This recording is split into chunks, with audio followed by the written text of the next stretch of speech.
নমস্কাৰ ছাত্ৰ ছাত্ৰীসকল প্ৰথমতে মই সকলোকে মোৰ ইউটিউব চেনেল মেথছ 99 বাই ৰয় ছাৰলৈ স্বাগতম জনাইছোঁ। মই বিজু ৰয়, মেট্ৰিক পৰীক্ষাত মেথছত 99 আৰু এডভান্স মেথছত 92 পোৱা এজন শিক্ষক। তোমালোকেও বাৰু মোৰ নিচিনা মেথছত 90+ অৰ্থাৎ লেটাৰ মাৰ্কছ পাব বিচৰা নেকি? তেনেহ'লে তোমালোকে সঠিক চেনেলত আহিছা। গতিকে ভিডিঅ'টো স্কিপ নকৰি শেষলৈ চাই থাকিবা। মোৰ লক্ষ্য তোমালোককো মোৰ নিচিনা মেথছত 90+ পোৱাত সহায় কৰা।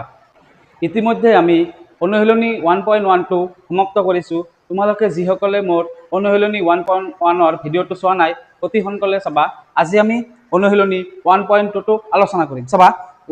অনুশীলনী 1.2 আলোচনা কৰাৰ আগতে আমি এটা উপপাদ্য জানিব লাগিব। উপপাদ্যটো কি লিখা আছে চাবা, মই বোৰ্ডত লিখি দিছোঁ। কি লিখি দিছোঁ? ধৰা পি মৌলিক, তাৰমানে ধৰা হ'ল পি এটা কি মৌলিক সংখ্যা, তাৰমানে পি ধৰি লৈছোঁ মৌলিক। মৌলিক মানে কি সংখ্যা? আমি আগৰ ক্লাছত আলোচনা কৰিছোঁ। যেনেকুৱা মৌলিক সংখ্যা 2, 3 হ'ব পাৰে, 4 নহয়, 5 হ'ব পাৰে, 6 নহয়, 7 হ'ব পাৰে, হয় নে নহয়? 2, 3, 4 নহয়, 5, 6 নহয়, 7, 8 নহয়, 9 নহয়, 10 নহয়, 11, 12 নহয়, 13। তোমালোকে যিসকলে মৌলিক সংখ্যা আৰু যৌগিক সংখ্যাৰ ভিডিঅ' চোৱা নাই তোমালোকে চাবা, আগত চাবা। ধৰা হ'ল পি মৌলিক, তাৰমানে পিৰ মান 2, 3, 5, 7, 11, 13 ডট ডট ডট আৰু বহুতো আছে, হ'ব পাৰে, ঠিক আছে। পিৰ মান মৌলিক হ'ল। যদি পি এ স্কোৱাৰক হৰণ কৰে, তাৰমানে পি মানে কি মৌলিক, তো মৌলিক সংখ্যা যিকোনো এটা লৈছোঁ। ইয়াতে যদি পি এ বুলি কৈছে, পি মই 3 ল'ব পাৰোঁ, 5 ল'ব পাৰোঁ, 2 ল'ব পাৰোঁ, 7 ল'ব পাৰোঁ। ধৰি লৈছোঁ মই 2 লৈছোঁ। ধৰি লৈছোঁ মই কি, যদি পি এ, তাৰমানে 2 কি কৰে? এ স্কোৱাৰক হৰণ কৰে, এ স্কোৱাৰক হৰণ কৰে, তেন্তে পি এ এক হৰণ কৰিব, য'ত এ এটা যোগাত্মক অখণ্ড সংখ্যা। এই এটা কি বুলি কৈছে? যোগাত্মক অখণ্ড সংখ্যা। অখণ্ড সংখ্যা মানে কি পাইছিলোঁ আগৰ ক্লাছত, যে অখণ্ড সংখ্যা বুলি ক'লে ঋণাত্মকো হয়, ধনাত্মকো হয়, 0 হয়। ইয়াতে যোগাত্মক বুলি ল'ব দিছে। এইটো কি? যোগাত্মক। যোগাত্মক মানে প্লাছ সংখ্যা ল'ব দিছে। ধৰি লৈছোঁ মই প্লাছ সংখ্যা এটা যিকোনো লৈছোঁ, 4 বুলি লৈছোঁ, ঠিক আছে। তো 2 কি কৰে? এ স্কোৱাৰ, এ মানে 4 বুলি ধৰিছোঁ। এৰ মান কিমান ধৰিছোঁ মই? 4। যিকোনো ল'ব পাৰা তোমালোকে, 4 ল'ব পাৰা, 6 ল'ব পাৰা, 8 ল'ব পাৰা। মই এৰ মান কিমান লৈছোঁ? 4 লৈছোঁ। তো 4 স্কোৱাৰক 2 4 স্কোৱাৰক হৰণ কৰে, হয় নে নহয়? কৰে নে নাই? হৰণ কৰে। উপপাদ্য হিচাপত যদি কি কৈছে? পি এ, পি মানে যিকোনো এটা লৈছোঁ, পিৰ মান 2, 3, 5, 7, 11, 13 বহুত কেইটা আছে। তো মই ইয়াৰ পৰা পিৰ মান কিমান লৈছোঁ? এটা লৈছোঁ, 2 লৈছোঁ, হয় নে নহয়? এ স্কোৱাৰক হৰণ কৰে, আৰু এ কি বুলি কৈছে ইয়াতে? যোগাত্মক অখণ্ড সংখ্যা। অখণ্ড সংখ্যা মানে ঋণাত্মকো হয়, ধনাত্মকো হয়, 0 হয়। আমি ধনাত্মক লৈছোঁ, ধনাত্মক মানে প্লাছ। তো যিকোনো নাম্বাৰৰ আগত যদি একো চিম্বল নাথাকে আমি প্লাছ বুলি ধৰা হয়। সেইকাৰণে কি কৰিছোঁ আমি? 4 বুলি লৈছোঁ। ইয়াতে কি বুলি লৈছোঁ? 4। তোমালোকে বেলেগ সংখ্যা ল'ব পাৰা, মই এৰ মান কিমান বুলি লৈছোঁ? 4 বুলি লৈছোঁ। তো এৰ মান 4 হ'লে 4 স্কোৱাৰক হৰণ কৰে, 4 স্কোৱাৰক হৰণ কৰে, কৰে নে নাই? 4 স্কোৱাৰ মানে কি? 4 স্কোৱাৰ মানে 16, 2 16 হৰণ যায় নে নাই? যায়। তেনেহ'লে কি উপপাদ্য হিচাপত যদি 2 4 স্কোৱাৰক হৰণ কৰে, তেনেহ'লে 2 কাক হৰণ কৰিব? 4 হৰণ কৰিব। কৰিব নে নাই? কৰিব। 4 হৰণ কৰিব নে নাই? 2 4ৰে হৰণ যায় নে নাই? যায়। 2 4 স্কোৱাৰৰে যদি 4 স্কোৱাৰক যদি হৰণ যায়, মানে 4 স্কোৱাৰ মানে কিমান? 16। 16ক কি 2ৰে হৰণ যায়? 2ৰে হৰণ যায়, 2 8 গুণ 16। তেনেহ'লে কি 4 কি হ'ব? 4 তেনেহ'লে কি হ'ব? 2ৰে হৰণ যাব। বুজি পাইছা? যেনেকুৱা এতিয়া মই এৰ ঠাইত এৰ মানটো যিকোনো যোগাত্মক সংখ্যা মই 6 বুলি লৈছোঁ। এৰ মান কি বুলি ধৰিছোঁ? যোগাত্মক অখণ্ড সংখ্যা কি বুলি লৈছোঁ? 6 বুলি লৈছোঁ। ধৰি লৈছোঁ 6 6 স্কোৱাৰক কি 2ৰে হৰণ যায় নে নাই? 2ৰে হৰণ যাব নে নাই? 2ৰে হৰণ যাব, 2ৰে হৰণ যায়। যদি 6 স্কোৱাৰক 2ৰে হৰণ যায়, তেনেহ'লে 6ক 2ৰে হৰণ যাব নে নাই? যাব।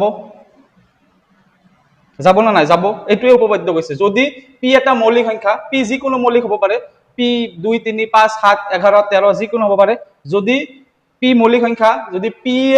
এ স্কোৱাৰক হৰণ কৰে, এ স্কোৱাৰক হৰণ কৰে, তেনেহ'লে পি এ কি কৰে? একো হৰণ কৰিব। যেনেকুৱা 4 স্কোৱাৰক যদি 2 হৰণ কৰে, তেনেহ'লে 4 কি কৰিব? 2 হৰণ কৰিব। 6 স্কোৱাৰক যদি 2ৰে হৰণ যায়, তেনেহ'লে 6 কি হ'ব? 2ৰে হৰণ যাব, হয় নে নহয়? এই উপপাদ্যটো আমি এতিয়া কি কৰিম? এক্সাৰসাইজ 1.2 কি কৰিম? ব্যৱহাৰ কৰিম, এপ্লাই কৰিম। বুজি পাইছা? এতিয়া আমি এক্সাৰসাইজ 1.2টো আলোচনা কৰিম। চাবা, এতিয়া আমি অনুশীলনী 1.2ৰ 1 নম্বৰ প্ৰশ্নটো আলোচনা কৰিম। 1 নম্বৰ প্ৰশ্নটোত কি দিয়া আছে চাবা,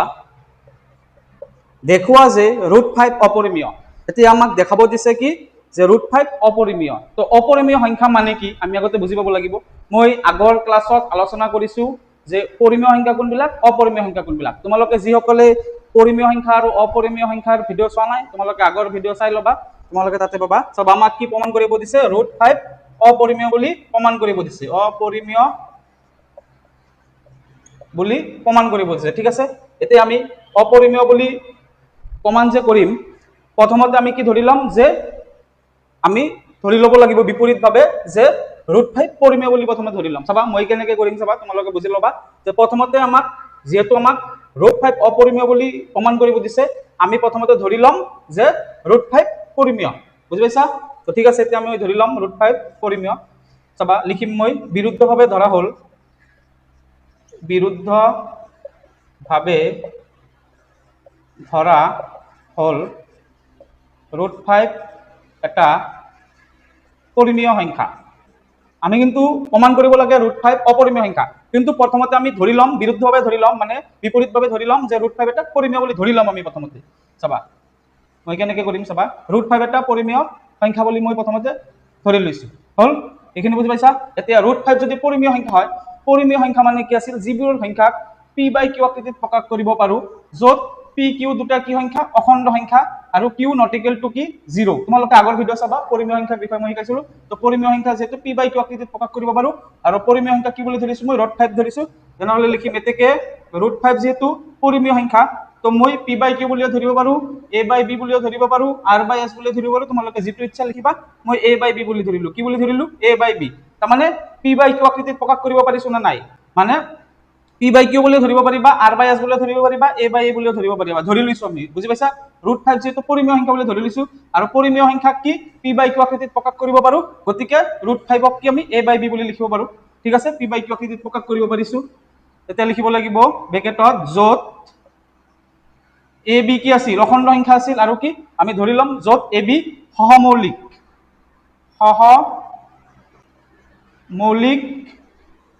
অখণ্ড সংখ্যা আৰু তলত কি হ'ব নোৱাৰে কেতিয়াও 0 হ'ব নোৱাৰে তো বিৰ মান 0 হ'ব নোৱাৰে সেইকাৰণে নট ইকুৱেল টু 0 বুজি পাইছা এইটো আমি ধৰি ল'ম চাবা √5 a/b বুলি মই ধৰি লৈছো যিকোনো লেটাৰ ধৰিব পাৰো তোমালোকে p/q ধৰিব পাৰা মই a/b ধৰি লৈছো য'ত কি ab কি হ'ব লাগিব সহমৌলিক মানে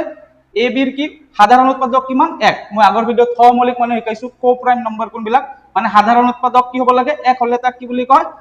সহমৌলিক বুলি কোৱা হয় তাৰ মানে a আৰু b ৰ সাধাৰণ উৎপাদক কিমান ইয়াতে কৈছে 1 বুলি কৈছে সাধাৰণ উৎপাদক কি বুলি কৈছে 1 হলেহে সহমৌলিক ঠিক আছে যেহেতু আমি a/b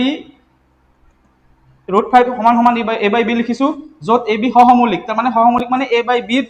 কি হ'ব লাগে সাধাৰণ উৎপাদক 1 হ'ব লাগিব হয় না নহয় আৰু অখণ্ড সংখ্যা মানে প্লাস হ'ব পাৰে মাইনাস হ'ব পাৰে 0 হ'ব পাৰে হয় না নহয় প্লাস হ'ব পাৰে মাইনাস হ'ব পাৰে 0 হ'ব পাৰে প্লাস হ'ব পাৰে মাইনাস হ'ব পাৰে কিন্তু তলত 0 হ'ব নোৱাৰে b কেতিয়াও 0 হ'ব নোৱাৰে ঠিক আছে তেতিয়া আমি কি কৰিম সেইটো লাইন বুজি পাইছে এইটো লিখি ল'ব লাগিব তোমালোকে তাৰপিছত কি কৰিম দুয়োফালে কি কৰিম আমি বৰ্গ কৰিম স্কয়াৰ কৰিম √5 আছে √5 লিখিলো বোথ স্কয়াৰ কৰিলো a/b আছে a/b লিখিলো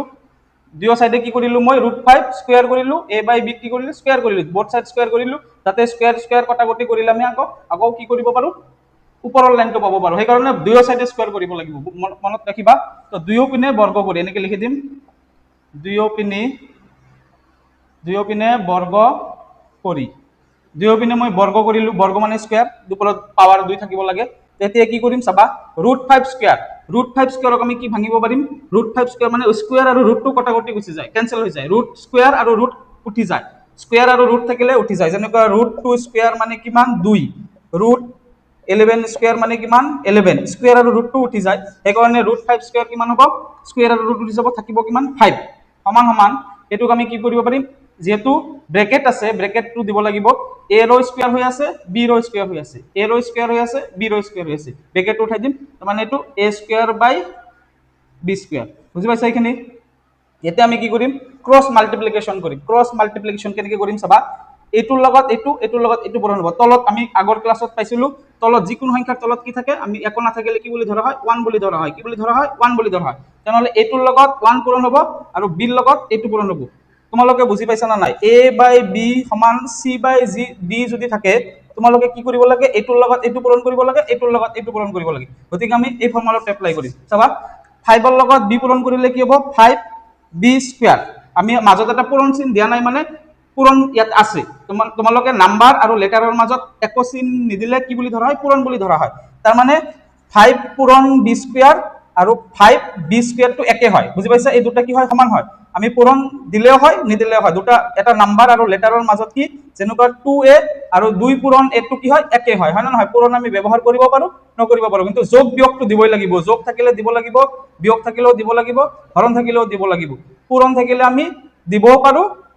নিদিলেও হয়, বুজি পাইছা? তেতিয়া মই কি কৰিছো সেইকাৰণে 5 ৰ লগত 5 কি কৰিছো পূৰণ কৰিছো, পূৰণ চিনটো মই দিয়া নাই কিন্তু পূৰণ চিন আছে আৰু a স্কয়াৰ পূৰণে যিকোনো সংখ্যাৰ লগত 1 পূৰণ কৰিলে কি হয় সেই সংখ্যাটোৱে বজায়, a স্কয়াৰৰ লগত 1 পূৰণ কৰিলে কি পাবা a স্কয়াৰে পাবা, বুজি পাইছা এইখিনি? এতিয়া ইয়াৰ পৰা আমি কি পাম, ইয়াৰ পৰা আমি যেহেতু 5 আৰু b স্কয়াৰৰ মাজত কি আছে একো নাই মানে কি আছে পূৰণ আছে, তো পূৰণটো ইফালে গুচি গলে কি হৈ যায় হৰণ হৈ যায়, সেইকাৰণে কি হ'ব b স্কয়াৰ সমান সমান ওপৰত থাকিব a স্কয়াৰ, তলত থাকিব যেহেতু 5টো পূৰণ হৈ আছিল 5টো কি হৈ যাব হৰণ হৈ যাব, বুজি পাইছা এইখিনি? এতিয়া চাবা a স্কয়াৰক কি কৰিলে 5 ৰে হৰণ যায়, এতিয়া কি লিখিম মই a স্কয়াৰক 5 ৰে হৰণ যায়, a স্কয়াৰক 5 ৰে হৰণ যায় না নাই যায়, এতেকে কি যাব 1 5 ৰে হৰণ যাব। আমি অলপ আগতে উপপাদ্যটা শিকিলো, যদি a স্কয়াৰক p ৰে হৰণ যায়, অলপ আগতে উপপাদ্যটা শিকিলো, তেনেহলে 1 p ৰে হৰণ যাব হয় না নহয়, যাব না নাই যাব, a স্কয়াৰক 5 ৰে হৰণ যায় তেনেহলে 1 কি যাব 5 ৰে হৰণ যাব, তোমালোকে যিকোনো মান ধৰিব পাৰা, ইয়াতে 5 বুলি ধৰিব পাৰা, 5 স্কয়াৰ মানে 25ক যদি 5 ৰে হৰণ যায় তেনেহলে 5ক 5 ৰে যাব না নাই যাব, 5 স্কয়াৰক যদি 5 ৰে হৰণ যায়, এৰ মান আমি যদি 5 বুলি ধৰো, 5 স্কয়াৰক 5 ৰে হৰণ যায় না নাই যায়, কাৰণ 5 স্কয়াৰ মানে কিমান 25ক 5 ৰে হৰণ যায়, গতিকে আমি স্কয়াৰটো উঠাই দিব পাৰো, বুজি পাইছা নিয়মটো? 5 স্কয়াৰক যদি 5 ৰে হৰণ যায় তেনেহলে 5কো কি হ'ব 5 ৰে হৰণ যাব, বুজি পাইছা? তো এইটো ফৰ্মুলা আমি ব্যৱহাৰ কৰিম, যেতে a স্কয়াৰক p ৰে হৰণ যায় তেনেহলে 1 কি হ'ব p ৰে হৰণ যাব, তেনেহলে a স্কয়াৰক যেতে 5 ৰে হৰণ যায় 1 আমি স্কয়াৰটো উঠাই দিব লাগিব 5 ৰে হৰণ যাব, বুজি পাইছা? এইখিনি বুজি পাইছা? এতিয়া আমি আকৌ নিয়ম আছে, এইখিনি হল, এইখিনি কৰাৰ পিছত আকৌ ধৰি লম, আমি কি ধৰি লম চাবা, ধৰা হল তোমালোকে স্টেপ বিলাক মনত ৰাখিব লাগিব, ধৰা হল কি ধৰিম, এতিয়া যেহেতু আমি কি পালো এইটো 1 নম্বৰ ইকুৱেশ্যন দিলো, এইটো কি দিলো নাম্বাৰ 1 বুলি এটা নাম দিলো, ইকুৱেশ্যন নাম্বাৰ 1, সমীকৰণ নাম্বাৰ 1 দিলো, ঠিক আছে? এতিয়া b স্কয়াৰ সমান সমান কি পালো a স্কয়াৰ বাই 5 পালো, এতিয়া ইয়াতে কি আছে a স্কয়াৰক 5 ৰে হৰণ যায় 1 5 ৰে হৰণ যায়, এতিয়া যেহেতু a স্কয়াৰক 5 ৰে হৰণ যায় এৰ কিবা এটা মান আমি ধৰি ল'ব লাগিব, এৰ মান এটা আমি ধৰি লম, ইয়াতে যিকোনো এটা ধৰি লম, a সমান সমান 5c বুলি ধৰি লৈছো, চাব 5 কিহৰ কাৰণে ধৰিছো, কাৰণ 1 কিহেৰে হৰণ যায় 5 ৰে হৰণ যায়, গতিকে 1 5 ৰে হৰণ গৈ আছে না নাই, এইটো যদি মই 5 আৰু c ৰ লগত কি হৈছে পূৰণ হৈ আছে, মই ইফালে 5 টো লিখিব পাৰিম না নাই, হৰণ যায়, যেহেতু 1 5 ৰে হৰণ যায় তো এনেকে লিখিব পাৰো, তো এইটো নিলিখি মই কি কৰিছো ইফালে ডাইৰেক্ট 5 পূৰণ c বুলি লিখিছো, বুজি পাইছা? এইটো ধৰি ল'বা, এইটো তোমালোকে c ঠাইত বেলেগ দিব পাৰা, a আৰু b ৰ বাহিৰে দিব লাগিব, a আৰু b যেহেতু আমি √5ক ধৰিছো, a আৰু b ৰ বাহিৰে তোমালোকে ইয়াতে যিকোনো ব্যৱহাৰ কৰিব পাৰিবা, কিন্তু মাজত একো নাই মানে কি আছে পূৰণ আছে, ইয়াৰ পৰা আমি কি বুজি পালো যে 1 5 ৰে হৰণ গৈছে, চাবা পূৰণ হৈ আছে মানে কি ইফালে 5 টো আহি গলে হৰণ যাব, আৰু এইটো আমাৰ মিলিছে, সেইকাৰণে a সমান সমান 5c বুলি ধৰিলো, য'ত ইয়াতে লিখিব লাগিব, য'ত এতিয়া c টো মানে কি, ইয়াতে c মানে কি, c টো এটা অখণ্ড সংখ্যা বুলি ধৰি ল'ব লাগিব, অখণ্ড সংখ্যা, c এটা অখণ্ড সংখ্যা, বুজি পাইছা? এতিয়া চাবা এৰ মান কিমান 5c, এতিয়া আমি এৰ মান 5c টো কি কৰিম বহাম, ইকুৱেশ্যন নম্বৰ 1ত 1 নম্বৰ সমীকৰণত আমি a সমান সমান 5c টো কি কৰিব লাগিব বহাব লাগিব, এতিয়া মই মুছি দিলো ওপৰৰ খিনি, চাবা a এৰ মান ইকুৱেশ্যন নম্বৰ 1, ইকুৱেশ্যন এইটো ইকুৱেশ্যন বুলি কোৱা হয়, সমীকৰণ ইকুৱেশ্যন 1ত বহুৱাই সমীকৰণৰ ইংৰাজী হৈছে ইকুৱেশ্যন, সেইকাৰণে আমি ই কিউ ওপৰত এন লিখিলে ইকুৱেশ্যন বুলি বুজায় শৰ্ট ফৰ্ম, এৰ মান ইকুৱেশ্যন 1ত বহুৱাই পাও, এৰ মান কিমান 5c, ইকুৱেশ্যন 1ত কি আছিল, ইকুৱেশ্যন 1 ইমপ্লাইজ, এইটো ইমপ্লাইজ বুলি কয়, ইকুৱেশ্যন 1 দি এটা ইমপ্লাইজ দিলো, এইটো ইমপ্লাইজ দিলো, এতিয়া চাবা এটা বস্তু চাবা, এইবিলাক কি, এইবিলাক সমান সমান, আৰু এটা বস্তুৰ কনসেপ্ট বুজি লোৱা, এই সমান সমান আৰু এই বস্তুটো একে নেকি, সমান সমান আৰু এই বস্তুটো একে নেকি, দুটা বেলেগ বেলেগ, এইটো হৈছে ইকুৱেল, এইটো কি বুলি কোৱা হয় ইকুৱেল বুলি কোৱা হয়, এইটো কি বুলি কোৱা হয় ইকুৱেল বুলি কোৱা হয়, আৰু সমান সমান দি এনেকুৱা দিলে ইয়াক কি বুলি কয় ইমপ্লাইজ বুলি কোৱা হয়, কি বুলি কয় ইমপ্লাইজ, এই ইমপ্লাইজটো কেতিয়া ব্যৱহাৰ কৰো আমি সমীকৰণত ব্যৱহাৰ কৰো, যেনেকুৱা যেনেকুৱা মই বুজি লোৱা কনচেপ্টটো তোমালোকক শিকাই দিলোঁ মই 2x সমান সমান 7 আছে ইয়াতে 7 আছে না নাই মই এনেকৈ লিখিব নোৱাৰিম x সমান সমান 7 পূৰণ থাকিলে হৰণ হৈ যায় চাবা দুটা সমান সমান আমি কেতিয়াও ব্যৱহাৰ কৰিব নোৱাৰো সেইকাৰণে প্ৰথমটোত আমি কি কৰিব পাৰি যেতিয়া ইফালে সমান সমান থাকে তেতিয়া আমি কি কৰিব পাৰো ইমপ্লাইজ ব্যৱহাৰ কৰো কি ব্যৱহাৰ কৰো ইমপ্লাইজ তোমালোকে কিন্তু নাভাবিবা যে সমান সমান আৰু এই বস্তুটো একে নহয় কিন্তু এইটো আমি সমীকৰণত ব্যৱহাৰ কৰো যেতিয়া সমীকৰণ আমি সমাধান কৰিম প্লাসটো মাইনাসত লম মাইনাসটো প্লাসত লম পূৰণটো হৰণ লম হৰণটো পূৰণ লম তেতিয়া আমি সন্মুখত ব্যৱহাৰ কৰো মাজত কিন্তু ব্যৱহাৰ নকৰো এইটো তোমালোকে কিন্তু ইয়াতে কিন্তু সমান সমান ইয়াতে কিন্তু ইমপ্লাইজ ব্যৱহাৰ কৰিব নোৱাৰা সন্মুখত আমি ইমপ্লাইজ ব্যৱহাৰ কৰিম আৰু মাজত আমি কি সমান সমান চিনটো ব্যৱহাৰ কৰিম সমান সমান সমান ঠাইত সমান সমান আৰু স্টাৰ্টিংত আমি কি ব্যৱহাৰ কৰিম সমান সমান দিয়াটা এনেকৈ দিম ইয়াক ইমপ্লাইজ বুলি কোৱা হয় ঠিক আছে তো এতিয়া আমি 1 implies equation number b square কি আছে b স্কয়াৰ আছে b স্কয়াৰ লিখিলো সমান সমান আছে সমান সমান লিখিলো হৰণ আছে হৰণ লিখিলো a স্কয়াৰ a এর মান কিমান a এর মান হৈছে 5c a এর মান কিমান 5c এর মান 5c তো এর ঠাইত আমি 5c বহালো এটা স্কয়ার আছে এতিয়া আমি স্কয়ারটো দিলো যদিও এতিয়া ব্ৰেকেট এটা দিব লাগিব কিন্তু মনত ৰাখিবা ব্ৰেকেট কিয় দিব লাগিব কাৰণ যদি ব্ৰেকেটটো নিদিও কেৱল c ৰ ওপৰত স্কয়াৰ থকা বুজাইছে ইয়াতে কেৱল যদি ব্ৰেকেট নিদিয়া মানে কি হ'ব c ৰ ওপৰত স্কয়াৰ থকা বুজাইছে কিন্তু যেহেতু a এৰ মান আমাৰ কি 5c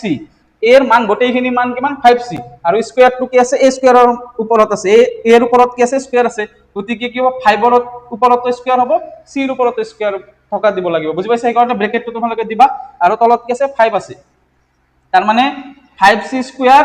আৰু 5c স্কয়াৰ দুটাৰ মাজত পাৰ্থক্য এইটোৱে যে এইটো কেৱল c ৰ ওপৰত স্কয়াৰ হৈ আছে বুজি পাইছা আৰু এইটো কি 5 ৰ ওপৰতো হৈ আছে c ৰ ওপৰতো স্কয়াৰ হৈ আছে কাৰণ a এৰ মান কিমান আছিল আমাৰ 5c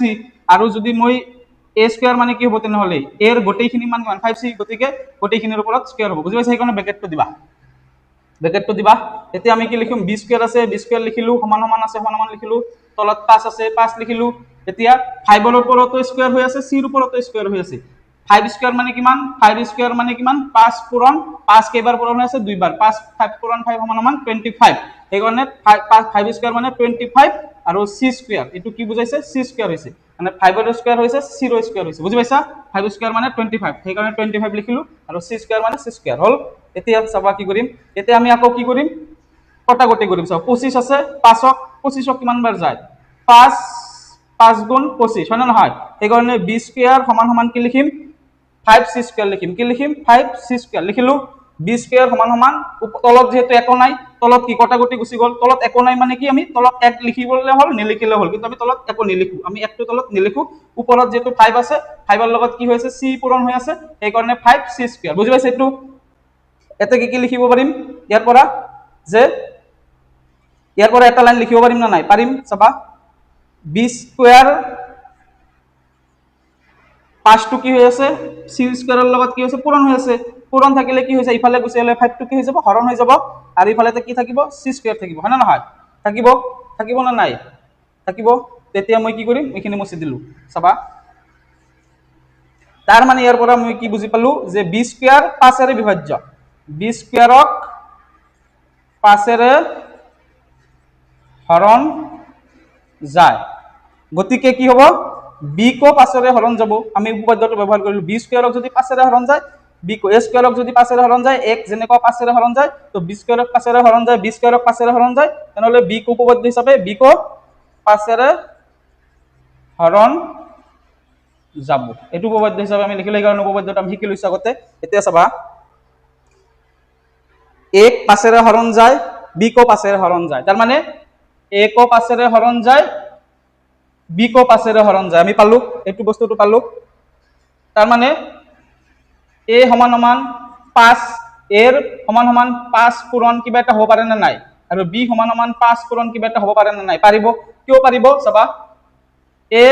5 এৰে হৰণ যায় যিকোনো 5 যদি যিকোনো এটা সংখ্যাৰ লগত পূৰণ হৈ থাকে আমি 5 টো ইফালে আনিব পাৰিম না নাই পাৰিম তো 1 5 এৰে হৰণ যাও বুজাইছে ইয়াতে আৰু b কো কি 5 পূৰণ কিবা এটা সংখ্যা লিখিব পাৰো আমি 5 পূৰণ c লিখিব পাৰো 5 পূৰণ d লিখিব পাৰো পাৰো না নাই তাৰ মানে 5 টো যদি পূৰণ হৈ আছে ইফালে লিখা বুজাইছে তো মই 5 টো ইফালে লৈ আহিম তো b কো 5 এৰে হৰণ যায় বুজাইছে বুজি পাইছা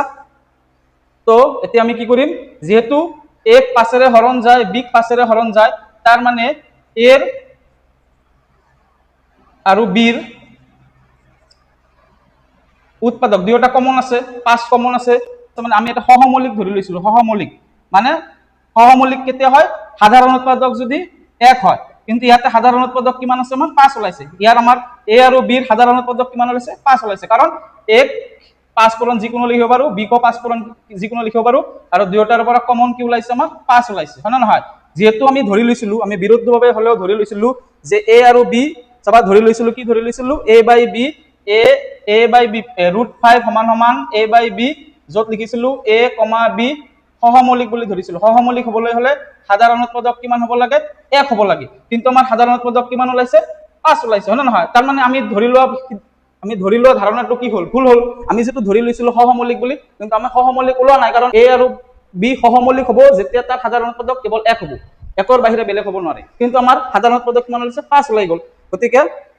এটা মই কি লিখিম চাবা এতেকে আমি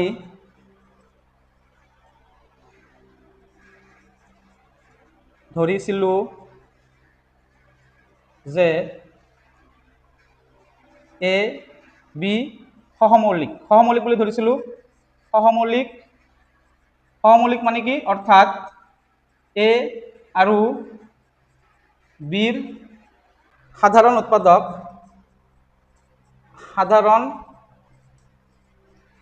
উৎপাদক এক এ বি আমি সহমৌলিক বুলি ধৰিছিলো সহমৌলিক মানে হৈছে এ আৰু বিৰ সাধাৰণ উৎপাদক কিমান হ'ব লাগিব 1 হ'ব লাগিব কিন্তু আমাৰ কি ওলাইছে এ আৰু বিৰ সাধাৰণ উৎপাদক কিমান হৈছে 5 কিন্তু এ আৰু বিৰ সাধাৰণ উৎপাদক 5 ওলাইছে হয় না নহয় গতিকে আমি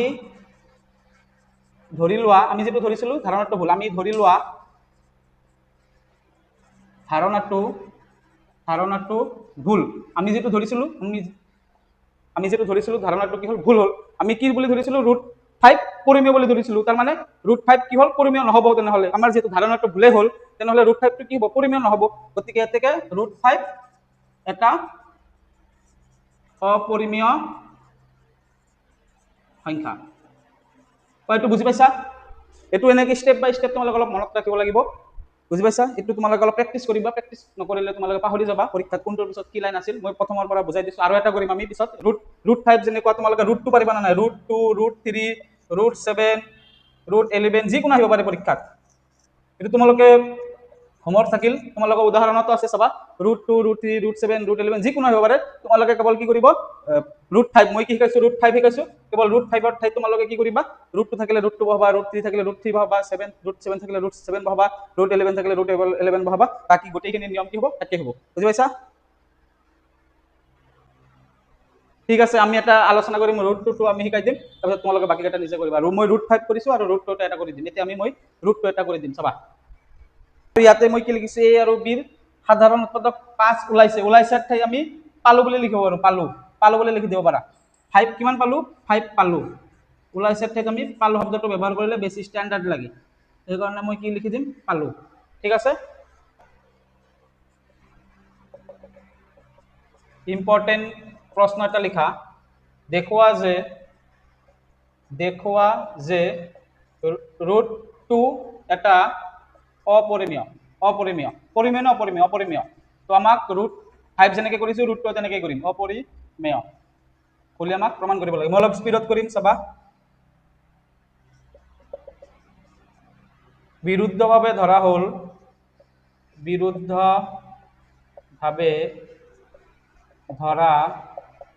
হ'ল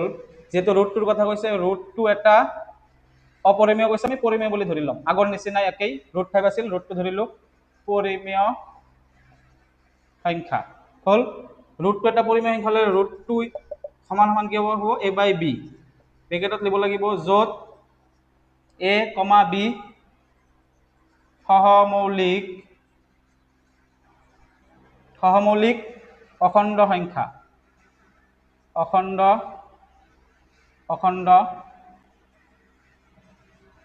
সংখ্যা আৰু b কেতিয়াও কি হ'ব নোৱাৰে 0 হ'ব নোৱাৰে b not equal to 0 বুজি পাইছা b not equal to 0 হল এতিয়া বোথ সাইড আমি কি কৰিম স্কোয়াৰ কৰিম তো ৰুট 2 আছে ৰুট 2 ৰুট 5 থাকিলে ৰুট 5 কৰিছিলো তো a square by B square বুঝি পাইছা ডাইৰেক্ট লিখিম বা আমি এনেকৈ লিখিব পাৰিম a by B whole square দুয়ো পিনে বৰ্গ কৰি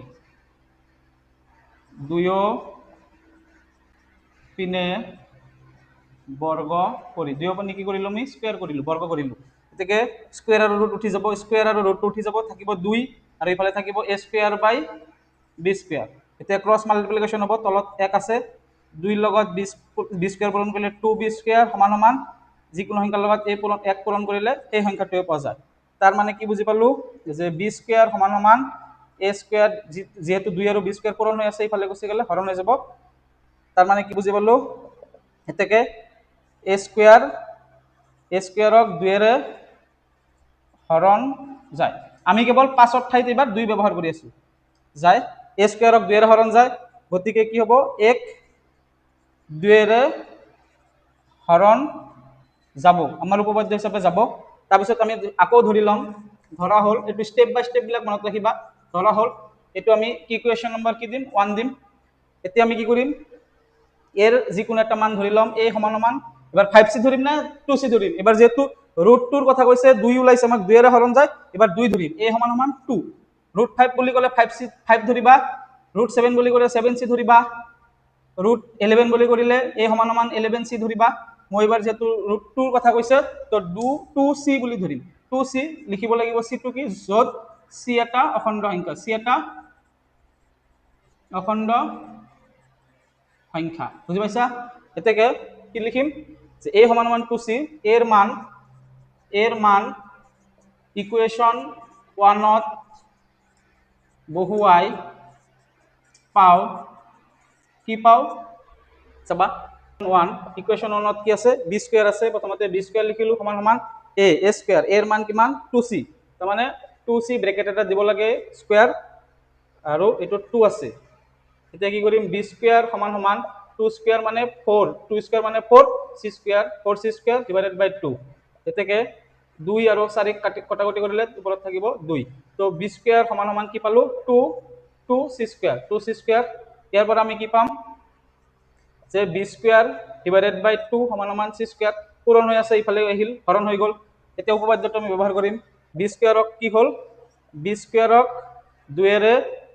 হৰণ যায় গতিকে কি হ'ব বিক 2 এৰে হৰণ যাব না নাই যাব এটা আমি কি লিখিম আমি ধৰিছিলো বা ধৰি লৈছিলো যে a আৰু b বা a, b যি লিখা a আৰু b সহমৌলিক বুলি ধৰিছিলো সহমৌলিক অৰ্থাৎ a, b বুলিও দিব পাৰা তোমালোকে ইয়াতে a, b a আৰু b যি লিখা অৰ্থাৎ a আৰু b ৰ সাধাৰণ উৎপাদক কিমান 1 সহমৌলিক মানে 1 কিন্তু আমাৰ কি ওলাইছে কিন্তু ইয়াত a আৰু b ৰ সাধারণ উৎপাদক কি পালো এবার কি পালো 2 পালো যেহেতু 2 এর বিভাজ্য হয় তাহলে সাধারণ উৎপাদক কি পালো 2 পালো কারণ a সমান সমান যেহেতু a b 2 এর হরণ যায় a কো 2 এর হরণ যায় তার মানে 2 পূরণ কিবা একটা আছে 2 পূরণ কিবা একটা আছে 1 2 এর হরণ যায় b 2 এর হরণ যায় তো পূরণ লিখিব পাৰো তার মানে কমন কি আছে 2 আছে এই কারণে কি হল সাধারণ উৎপাদক কিমান বুলি পালো 2 পালো বুলি তোমালোকে দিবা এটো স্ট্যান্ডার্ড হয় অলপ এতিয়া কি লিখিম যেহেতু আমি ধৰি লৈছিলো a আৰু b ৰ সাধাৰণ উৎপাদক 1 বা সহমৌলিক বুলি ধৰি লৈছিলো কিন্তু কি পালো 2 পালো 5 থাকিলে √5 থাকিলে 5 পালো √7 থাকিলে 7 পাম বুজি পাইছা তোমালোকে যেটো কোশ্চেন দিব সেই সংখ্যাটো আমি ব্যৱহাৰ কৰিম 2 পালো গতিকে কি হল যেহেতু আমি ধৰি লৈছিলো সাধাৰণ উৎপাদক 1 অৰ্থাৎ a b সহমৌলিক বুলি ধৰি লৈছিলো কিন্তু কি ওলাইছে আমাৰ 2 পালো গতিকে আমি ধৰি লোৱা ধাৰণাটো কি হল ভুল হল গতিকে আমি ধৰি লোৱা ধাৰণাটো ভুল আমাৰ যেহেতু ধৰি লোৱা ধাৰণাটো ভুল হ'ল, আমি কি ধৰি লৈছিলোঁ আৰু যে ৰুটটো পৰিমেয় বুলি ধৰি লৈছিলোঁ প্ৰথমতে। গতিকে ৰুটটো কি হ'ল, আমাৰ ধাৰণাটো যদি ভুলে হ'ল, তেনেহ'লে ৰুটটো এটা কি হ'ব, ৰুটটো এটা অপৰিমেয়। অপৰিমেয়, বুজি পাইছা? আমাৰ ধাৰণাটো ভুল হ'ল কাৰণে আমাক যেহেতু পৰিমেয় ধৰি লৈছিলোঁ, তেনেহ'লে পৰিমেয় নহয়, তাৰমানে অপৰিমেয়। বুজি পাইছা? ৰুটটো এটা অপৰিমেয়। তো ৰুট 2 আহিলে, ৰুট 5 আহিলে,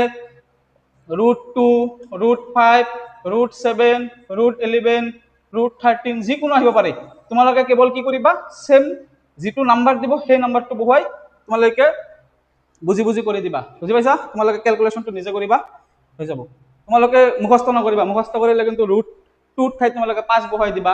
নিমিলিব পিছত। বুজি পাইছা? যিটো কুৱেশ্যন দিব তেনেকুৱাকৈ উত্তৰ কৰিম। গতিকে আমি root 2, root 5, root 7, root 11, root 13 যিকোনো এইবিলাক সংখ্যা যদি অপৰিমেয় বুলি প্ৰমাণ কৰিব দিয়ে আমি পাৰিম। ঠিক আছে? তোমালোকে অলপ প্ৰেক্টিচ কৰিবা, কোনটো ষ্টেপৰ পিছত কি লিখিব লাগে। ঠিক আছে? আৰু ইয়াতে আমি ষ্টেণ্ডাৰ্ড অলপ হয় পালোঁ, ওলাইছে বুলি দিয়াতকৈ পালোঁ বুলি দিলে বেছি ষ্টেণ্ডাৰ্ড হয়, সেইকাৰণে পালোঁ বুলি দিবা। আগৰ কুৱেশ্যনটো তোমালোকে 5 পালোঁ বুলি আছিল, 5 পালোঁ বুলি দিবা। ঠিক আছে? হ'ব। এতিয়া আমি অনুশীলনী 1.2ৰ 2 নম্বৰ প্ৰশ্নটো আলোচনা কৰিম। চাবা, নাম্বাৰ 2 কুৱেশ্যনটো কি দিয়া আছে, দেখুওৱা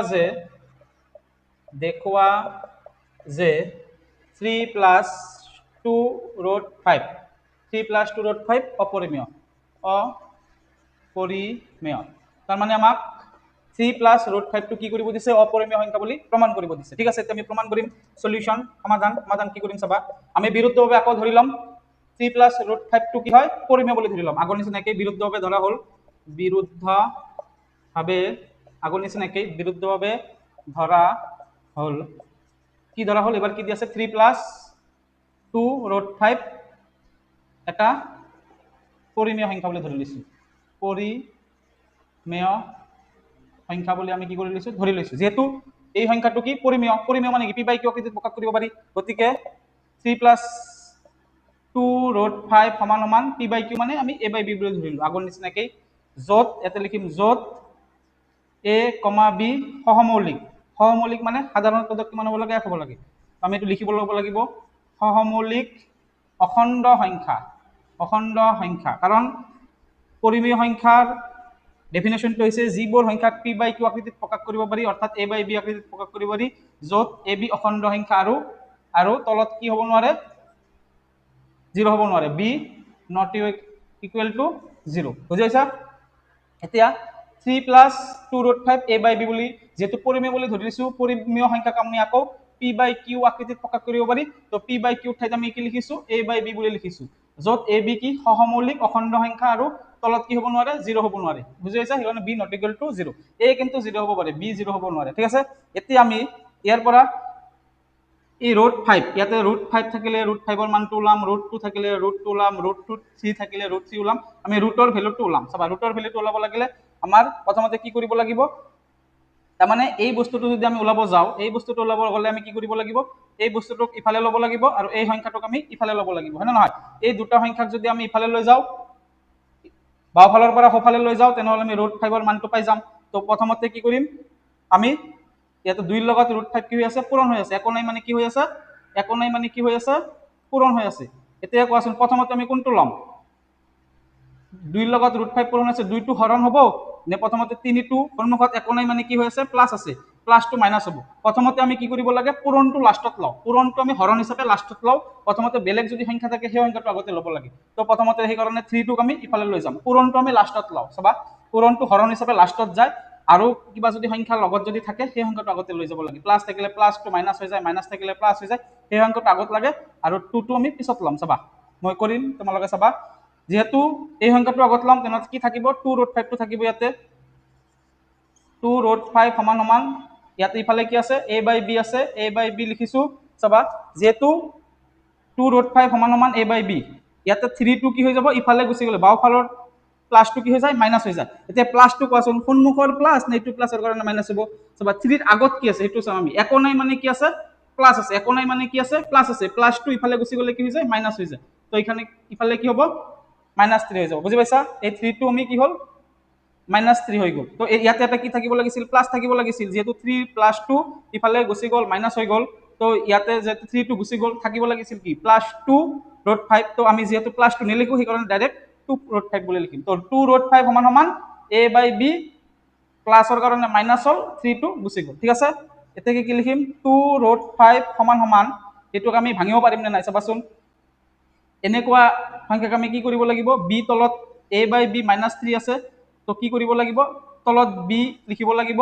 a আছে ওপৰত a লিখিব লাগিব মাইনাছ আছে মাইনাছ দিলো এই সংখ্যাটোৰ লগত এই সংখ্যাটো কি হয় পূৰণ হৈ যায় এই সংখ্যাটোৰ লগত এই সংখ্যাটো কি হৈ যায় পূৰণ হৈ যায় তেনেহলে l b ৰ লগত 3 পূৰণ কৰিলে কি হ'ব 3b হ'ব চাবা কাৰণ 1/2 মাইনাছ 4 এইটো সংখ্যা কেনেকৈ কৰিম তলত 2 লিখিব লাগে ওপৰত 1 মাইনাছ থাকিলে মাইনাছ 2 4 গুণ 8 বুলি লিখিব লাগে এনেকৈ লিখিব লাগে বুজি এইটোৰ লগত এই সংখ্যাটো কি হৈ যায় পূৰণ হৈ যায় গতিকে কি হ'ব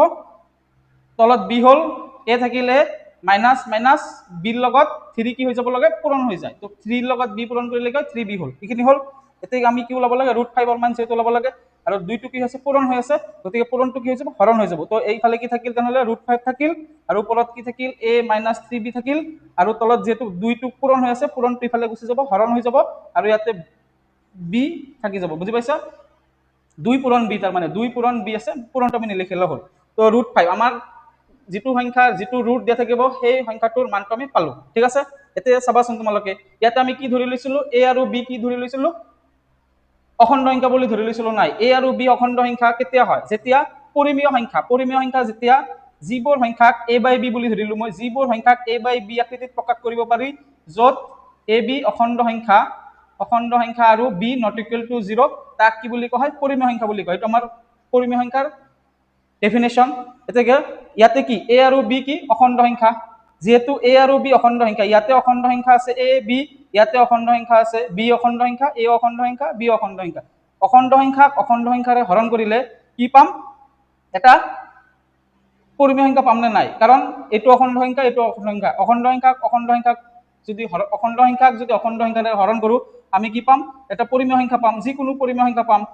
পাম না নাই কাৰণ পৰিমেয় সংখ্যাৰ ডেফিনেশ্যনটো হৈছে যিবোৰ সংখ্যাক p/q আকৃতিত অৰ্থাৎ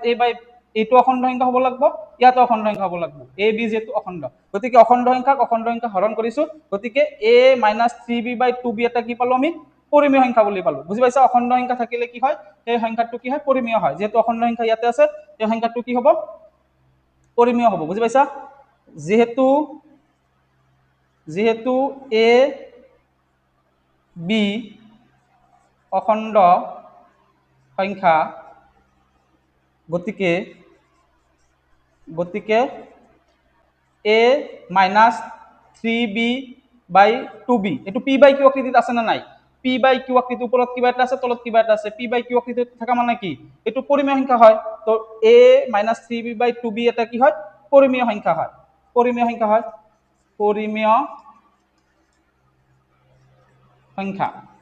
সংখ্যা বুলি পালো আৰু এইটো মানে কি √5 এইটো সমান সমান কি √5 তাৰ মানে কি √5 পৰিমেয় হয় এইটো যদি পৰিমেয় হয় √5 এইটো সমান সমান যদি √5 হয় তেনেহলে এইটো যদি পৰিমেয় হয় √5 কি হ'ব ইয়াৰ এই নিয়ম মতে কি হ'ব এই ইকুৱেশ্যনটোৰ হিচাপত কি হ'ব √5 এটা কি হ'ব পৰিমেয় হ'ব এতেকে √5 এটা পৰিমেয় পালো পৰিমেয় সংখ্যা √5 এটা পৰিমেয় সংখ্যা যেহেতু এইটো পৰিমেয় যেহেতু এইটো সমান সমান √5 তেনেহলে √5 কি পালো পৰিমেয় পালো কিন্তু আমি √5 পৰিমেয় নেকি আমি এইটো যেহেতু √5 এটা পৰিমেয় পালো কিন্তু এইটো অসম্ভৱ কিন্তু এইটো আকৌ কি কৰিব লাগিব অসম্ভৱ কিন্তু এইটো কি অসম্ভৱ কিহৰ কাৰণে কাৰণ আমি কি জানো √5 এটা কি পৰিমেয় নেকি অপৰিমেয় আমি প্ৰমাণ কৰিছো কাৰণ √5 এটা অপৰিমেয় কাৰণ আমি জানো যে √5 কি অপৰিমেয় হয় না নহয় যেহেতু তাৰমানে আমি ধৰি লোৱা কি আমি এইটো যেটো ধৰি লোৱা ধাৰণাটো কি হ'ল ভুল হ'ল এতেকে কি লিখিম ডাইৰেক্ট লিখি দিম এতেকে 3 + 2√5 3 প্লাস যেটো কোশ্চেন থাকিব 2√5 এটা অপৰিমেয় সংখ্যা চাবা অলপ মনত ৰাখিব লাগিব স্টেপবিলাক কাৰণ কোশ্চেনটোৱে তেনেকুৱা আগতে ধৰি ল'ব লাগিব কিবা এটা লাষ্টত ওলাই কি আমি ধৰি লোৱা সিদ্ধান্তটো ভুল, ধাৰণাটো ভুল, সেইকাৰণে কি ওলাই লাষ্টত ওলোটা লিখিব লাগে, বুজি পাইছা? এতিয়া আমি কুৱেশ্যন নম্বৰ 3টো আলোচনা কৰিম। কুৱেশ্যন নম্বৰ 3ত চাবা কি দিয়া আছে, দেখুওৱা যে তলৰ সংখ্যাবোৰ অপৰিমেয়। তাৰমানে প্ৰথম সংখ্যাটো কি দিয়া আছে 1/√2 অপৰিমেয় বুলি দেখুৱাব দিছে। ডাইৰেক্ট তোমালোকৰ কুৱেশ্যন আহিব পাৰে যে দেখুওৱা যে 1/√2 এটা অপৰিমেয় বুলি। তোমালোকে কি কৰিবা, সলিউশন অপৰিমেয় বুলি দেখুৱাব দিলে আমি প্ৰথমতে কি কৰিব লাগে, বিৰুদ্ধভাৱে ধৰা হ'ল। বিৰুদ্ধভাৱে তোমালোকে এইবিলাক লাইন মুখস্থ কৰি ল'বা, কাৰণ এইবিলাকে গোটেইবিলাকত এইবিলাকে লাগে। সংখ্যা দিয়া আছে 1/√2 অপৰিমেয় বুলি দেখাব দিছে। আমাক কি কৰিম, 1/√2 এটা পৰিমেয় বুলি ধৰি ল'ম, এটা পৰিমেয় সংখ্যা। আমি অপৰিমেয় বুলি প্ৰমাণ কৰাৰ আগতে পৰিমেয় বুলি ধৰি ল'ব লাগে। তেনেহ'লে 1/√2 যিহেতু এটা 1/√2 যিহেতু এটা পৰিমেয় সংখ্যাক যিহেতু আমি p/q অৰ্থাৎ a/b আকৃতিত প্ৰকাশ কৰিব পাৰো, সেইকাৰণে a/b বুলি লিখিলো। আৰু য'ত কি a, b সহমৌলিক, এইকেইটা লাইন তোমালোকে মনত ৰাখিবা। গোটেইকেইটা কুৱেশ্যনত একেই উত্তৰ, খালি অলপ যিটো কুৱেশ্যন দিয়া থাকিব সেই হিচাপত অংকটো কৰিম, বাকী লিখাবিলাক চব একেই। a, b সহমৌলিক অখণ্ড সংখ্যা আৰু তলত কেতিয়াও 0 হ'ব নোৱাৰে, সেইকাৰণে b not equal 0, বুজি পাইছা? এতিয়া যিহেতু আমাৰ ইয়াতে কি আছে, √2 দিয়া আছে, √2ৰ মানটো ওলাব লাগিব। মই কি কৈছিলো, ৰুটৰ মান যিটো থাকিব সেই মানটো আমি উলিয়াব লাগে। ইয়াতে কিন্তু আমি দুয়োপিনে বৰ্গ নকৰিম। বৰ্গ দুয়োপিনে এইটো লাইনত দুয়োপিনে বৰ্গ কেতিয়া কৰিম জানা, যেতিয়া √2 অপৰিমেয়, √3 অপৰিমেয়, √5 অপৰিমেয়, √7 অপৰিমেয়, √11 অপৰিমেয়, √13 অপৰিমেয়, এইবিলাক সংখ্যা কৰিব দিব। তেতিয়া আমি প্ৰথম যিটো শিকাইছিলো √5 অপৰিমেয়, √2 অপৰিমেয়, সেই নিয়মত কৰিম এইবিলাক। কিন্তু ইয়াতে কেৱল চাবা √5, √3, √2, √7 বুলি দিয়া নাই। ইয়াতে চাবা 1/√2 দিয়া থাকিব, বা √2 + 3 দিয়া থাকিব, বা 7/5 + √3 দিয়া থাকিব। এনেকুৱা এইবিলাক সংখ্যাৰ লগত কিবা এটা বেলেগ এটা সংখ্যা থাকিব, বা 1/√7 থাকিব, কিবা এটা সংখ্যা থাকিব। ডাইৰেক্ট √7 নহয়, কিন্তু ডাইৰেক্ট √7 যদি দিয়ে আমি প্ৰথম ফৰ্মুলাত কৰিম। আৰু যদি এইবিলাক সংখ্যাৰ লগত কিবা এটা থাকে, বা 2 প্লাছ হৈ থাকে, বা মাইনাছ হৈ থাকে, কিবা থাকে, তেনেহ'লে আমি আৰু এটা যিটো শিকিলো সেই পদ্ধতিত কৰিম, বুজি পাইছা? দুটা পদ্ধতি আমি শিকিলো, সেই পদ্ধতিত কৰিম। তোমালোকে বুজাই দিলো মই কোনটো কেতিয়া এপ্লাই কৰিম। চাবা ইয়াতে যিহেতু √2ৰ মানটো ওলাব লাগে, যিহেতু আমি ৰুটৰ ভিতৰত যিটো থাকে সেই মানটো ওলাব লাগে, তেনেহ'লে আমি কি কৰিম, ক্ৰছ মাল্টিপ্লিকেশ্যন কৰিম। তেনেহ'লে কি হ'ব, √2 লগত a পূৰণ কৰিলে কি হ'ব,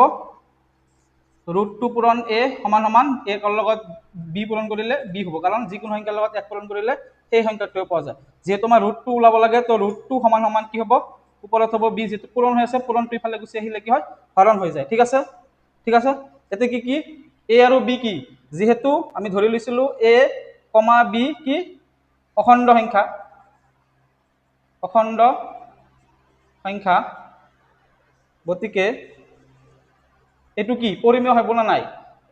p/q আকৃতিত আছে আৰু অখণ্ড সংখ্যা বুলি ধৰি লৈছো, এইটো কি পৰিমেয় সংখ্যা, এই সংখ্যাটো কি পৰিমেয়। তেনেহ'লে b/a কি পালো আমি, পৰিমেয় বুলি পালো, পৰিমেয় সংখ্যা বুলি পালো।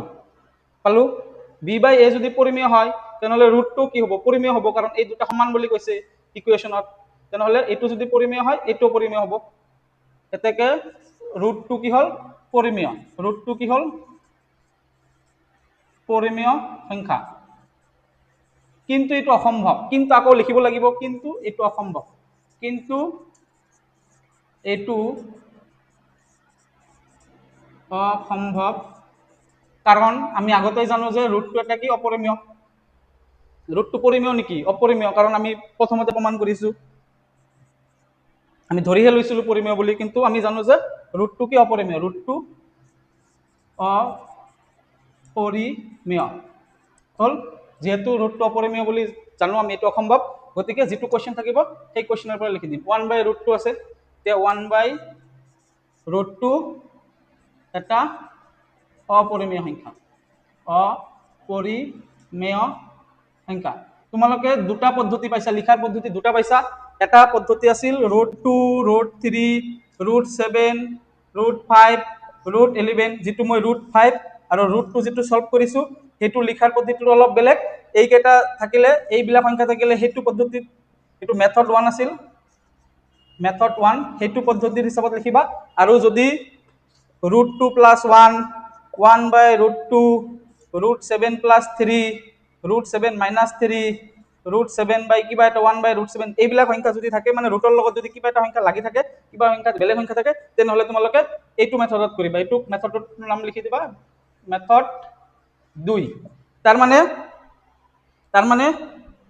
আমি যেটো 2 নম্বৰৰ কোৱেশ্চনত যেটো কৰিছিলো 2 নম্বৰ প্ৰশ্নত যেটো মেথড কৰিছিলো এটো মেথড 2 ত কৰিছিলো আৰু 1 নম্বৰ প্ৰশ্নটোত কি কৰিছিলো মেথড 1 ত কৰিছিলো হয় না নহয় তো তোমালোকে কোনটো কেতিয়া মেথড ব্যৱহাৰ কৰিবা মই বুজাই দিছো যে ডাইৰেক্ট যেতিয়া √2 √3 √7 √5 √11 দিব তেতিয়া তোমালোকে মেথড 1 ত কৰিবা তেতিয়া দুয়োপিনে বৰ্গ কৰি পাও তাৰপিছত a স্কয়াৰ 5 ৰে বিভাজ্য হলে 5 ৰে বিভাজ্য এইবিলাক লিখিব লাগিব তাৰপিছত তোমালোকে আৰু যদি মেথড 2 কেতিয়া ব্যৱহাৰ কৰিম যেতিয়া এইবিলাক ৰুটৰ লগত যদি কিবা সংখ্যা এটা প্লাস থাকে মাইনাস থাকে হৰণ থাকে কিবা থাকে পূৰণ থাকিব পাৰে 2√2 কিবা থাকিব পাৰে হয় না নহয় তেনেহলে তাক কি পাম মেথড 2 ব্যৱহাৰ কৰিম মানে ডাইৰেক্ট এইবিলাক নাথাকিব ডাইৰেক্ট যদি নাথাকি এইবিলাকৰ লগত কিবা সংখ্যা বেলেগ হৰণ যোগ পূৰণ বিয়োগ যি থাকিব পাৰে তেনেহলে আমি কি কৰিম মেথড 2 ব্যৱহাৰ কৰিম মেথড 2 আমি স্কয়াৰ কৰিব নালাগে যেটো আমাৰ ৰুটৰ ভিতৰত থাকিব হেতুৰ মানটো ওলাব লাগে বুজি পাইছা এই মানটো আমি ওলাব লাগে তাৰ পিছত ধৰিব লাগে যে যেহেতু a b অখণ্ড গতিকে এই সংখ্যাটো কি যেহেতু p বাই q আকৃতিত লিখা থাকিব সেই কাৰণে কি কৰিব লাগে এটো পৰিমেয় মানে এটো পৰিমেয় এটো কিন্তু আমি এটো পৰিমেয় নহয় কাৰণ আমি জানো যে ৰুটটো অপৰিমেয় কিন্তু সেই কাৰণে লিখিম যে এটো অসম্ভৱ কাৰণ ৰুটটো অপৰিমেয় তাৰ পিছত কোৱেশ্চনত যি থাকিব 1/√2 থাকিলে 1/√2 1/√7 থাকিলে 1/√7 যি থাকিব অপৰিমেয় বুলি বুজি পাইছা প্ৰসেসটো বুজি পাইছা প্ৰসেসটো তোমালোকে বুজি পোৱা কোৱেশ্চন যেনেকৈ আহিব তেনেকৈ আমি কৰিব পাৰিম বুজি পাইছা এতিয়া আমি 2 নম্বৰটো কৰিম চাবা 3 নম্বৰৰ 2 চাবা কি আছে 7√5 অপৰিমেয় বুলি ক'ব দিছে প্ৰথমতে আমি সলিউশন বিৰুদ্ধভাৱে ধৰি লম বিৰুদ্ধভাৱে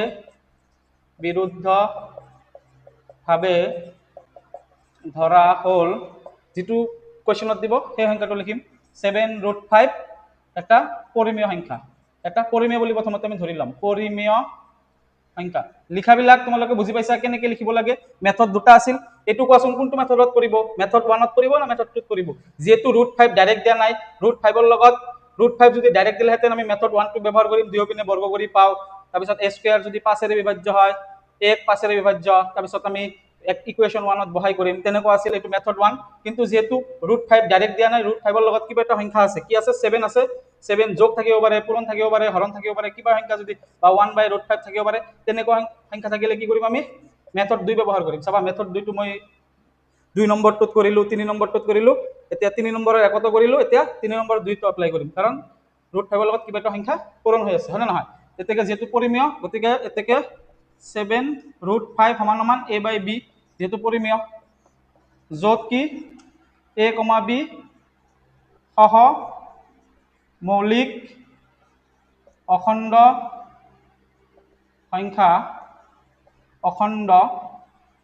সংখ্যা আৰু তলত 0 হ'ব নোৱাৰে b not equal 0 b ৰ মান কেতিয়াও কি হ'ব নোৱাৰে 0 হ'ব নোৱাৰে হল এতিয়া আমাৰ যেহেতু ৰুটৰ ভিতৰত কি আছে 5 আছে এটোৰ মান তোলাম এটোৰ মান ওলোৱাৰ কাৰণে দুটাৰ মাজত কি আছে একো নাই মানে কি আছে পূৰণ হৈ আছে তাৰমানে এই সংখ্যাটোক আমি গুচাই দিব লাগিব এই সংখ্যাটো পূৰণ হৈ আছে ইফালে গুচাই আহিলে কি হৰণ হ'ব তাৰমানে কি পালো √5 সমান a/7 টো তলত আহি যাব আৰু হৰণ যেতিয়া আহে ইয়াতে যদি কিবা এটা সংখ্যা থাকে আমি পূৰণ বুলি লিখিব লাগে b বা 7b বুলি লিখিম মই ঠিক আছে 7 ৰ লগত 7 টো হৰণ হৈ গল আৰু সংখ্যা যদি কিবা এটা থাকে তাৰ লগত কিন্তু তোমালোকে পূৰণ চিন দিব লাগিব বা আমি নাম্বাৰ আৰু লেটাৰৰ মাজত কি নহয় পূৰণ চিন নিদিলেও হয় সেই কাৰণে আমি পূৰণ চিনটো দিয়া নাই তোমালোকে দিলেও ভুল নহয় ঠিক আছে ইয়াত আমি ষ্টপ কৰি দিম √5 ৰ মান ওলাই গল তাৰ পিছত কি লিখিম নিয়মটো কি যেহেতু a, b কি যেহেতু a, b অখণ্ড সংখ্যা এটো তোমালোকে মনত ৰাখিব লাগিব স্টেপবিলাক অখণ্ড সংখ্যা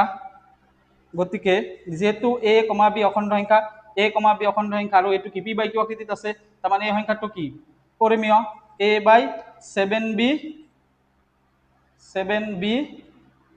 পৰিমেয় সংখ্যা এটো যদি পৰিমেয় হয় √5 পৰিমেয় হ'ব √5 এটা √5 পৰিমেয় সংখ্যা ডাইৰেক্ট পৰিমেয় হ'বলৈ লিখি দিয়া √5 পৰিমেয় সংখ্যা √5 পৰিমেয় বুলি পালো কাৰণ এটো পৰিমেয় হলে √5 পৰিমেয় কিন্তু আমি কি জানো এটো অসম্ভৱ কাৰণ √5 অপৰিমেয় সংখ্যা কিন্তু লাইনটো মুখস্থ কৰিবা তোমালোকে কোনটো লাইনৰ পিছত কি আহে এটো অসম্ভৱ কাৰণ 2-3 বাৰ প্ৰেক্টিছ কৰিলে তোমালোকৰ আহি যাব কাৰণ √5 কি পৰিমেয় নহয় অপৰিমেয় আমি জানো আমি আগতে পাইছো √5 অপৰিমেয় √5 অপৰিমেয় তাৰ মানে আমি ধৰি লোৱা ধাৰণাটো ভুল গতিকে কোৱেশ্চনৰ পৰা ডাইৰেক্ট লিখি দিম কোৱেশ্চনৰ পৰা কি আছে 7√5 তো 7√5 এটা অপৰিমেয় সংখ্যা বুজি পাইছা কেনেকৈ লিখিব লাগে মেথড 1 মেথড 2 এটো মেথড 2 ত পৰিছে বুজি পাইছা কাৰণ √5 ৰ লগত কিবা এটা সংখ্যা আছে চাবা এতিয়া আমি 3 নম্বৰটো কৰিম 3 নম্বৰৰ 3টো কৰিম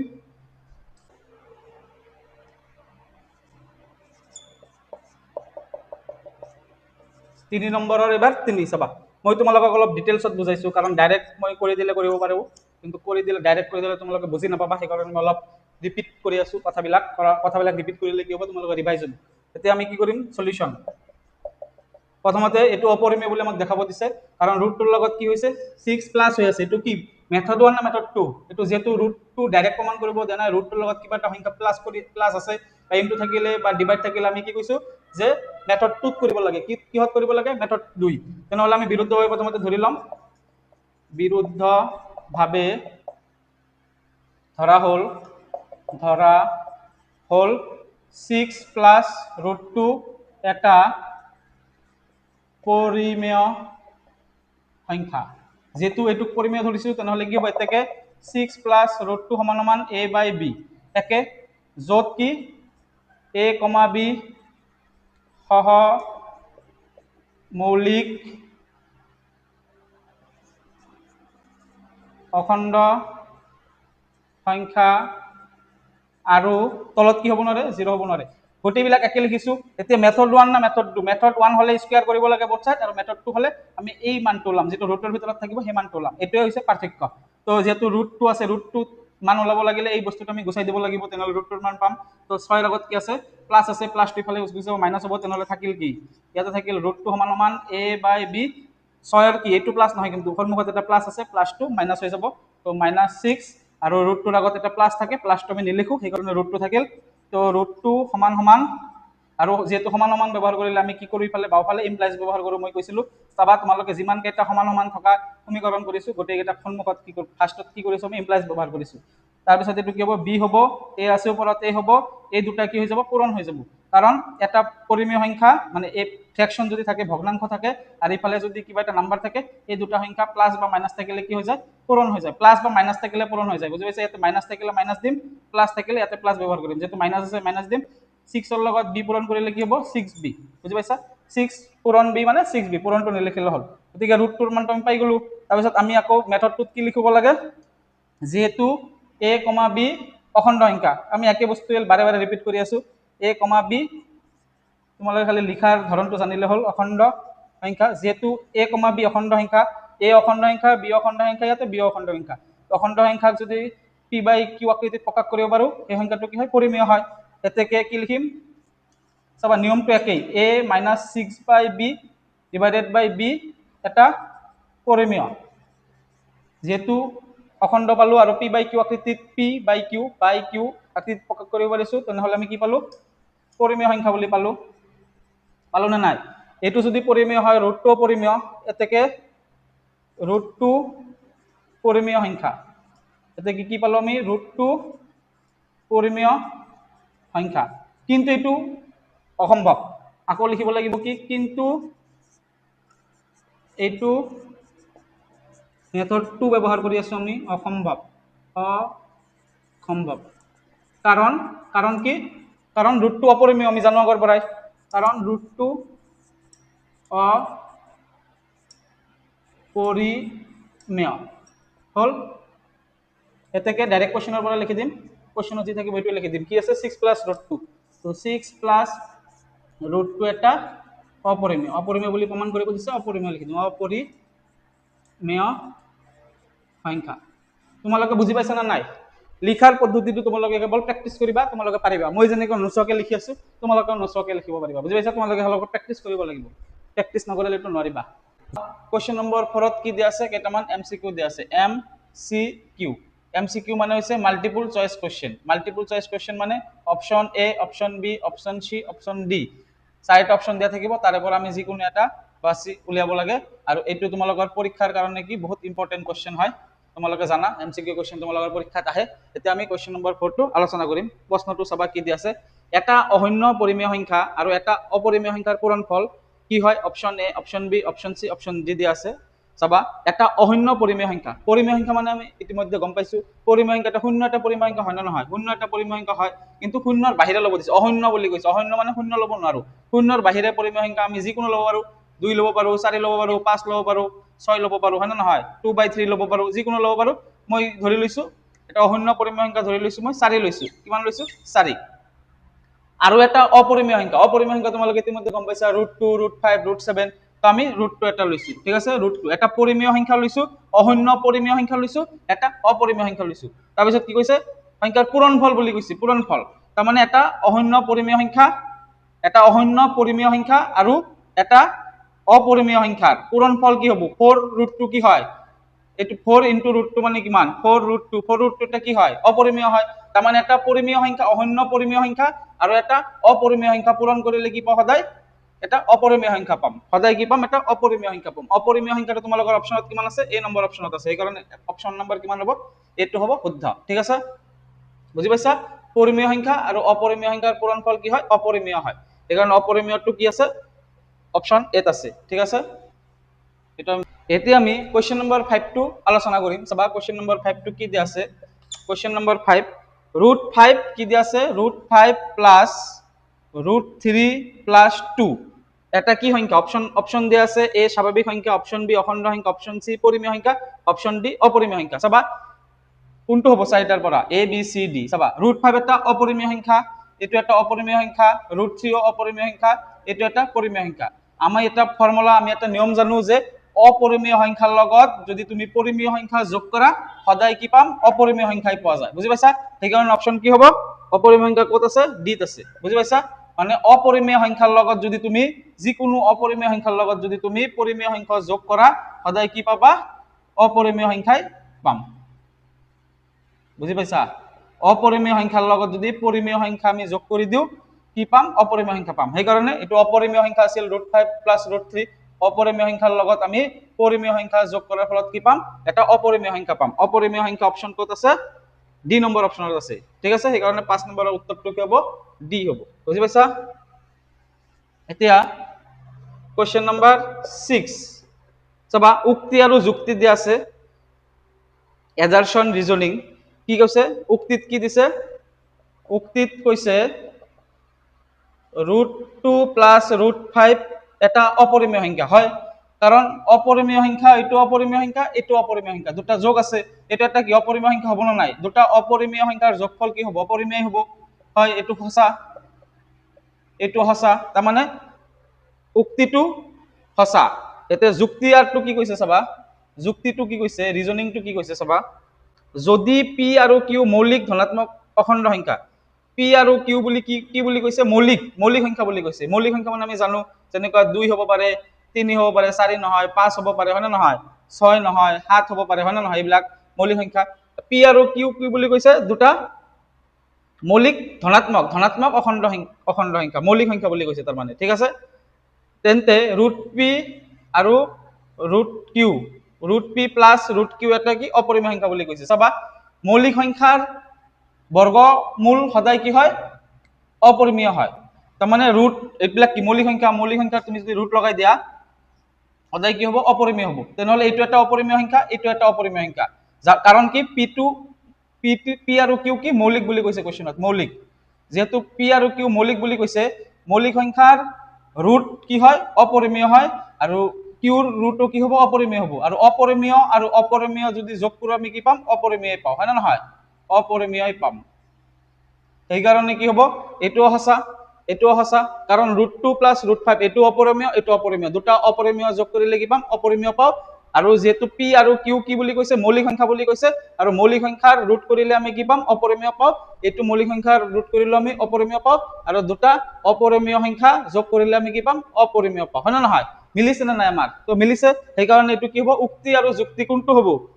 এটো এ নম্বৰ অপচনত কি আছে উক্তি এ আৰু যুক্তি আৰ দুয়োটাই সত্য আৰু যুক্তি আৰ এৰ শুদ্ধ ব্যাখ্যা এটো অপচন নম্বৰ কিমান হ'ব এ হ'ব বুজি পাইছা এইটো অপশ্যন নম্বৰ কিমান হ'ব এ হ'ব কাৰণ এইটোৰ লগত এইটোৰ মিল আছে কিয় মিল আছে √2 + √5 অপৰিমেয় মানে দুটা অপৰিমেয় সংখ্যা এইটো এটা অপৰিমেয় সংখ্যা এইটো এটা অপৰিমেয় সংখ্যা দুটা অপৰিমেয় সংখ্যা যোগ কৰিলে কি পাম অপৰিমেয় পাওঁ ইয়াতেও দুটা অপৰিমেয় সংখ্যা যোগ কৰিলে কি পাম অপৰিমেয় পাম বুজি পাইছা এইটোৱে কোৱেশ্চন আছিল আমাৰ ঠিক আছে তাৰপিছত চাবা কোৱেশ্চন নম্বৰ 7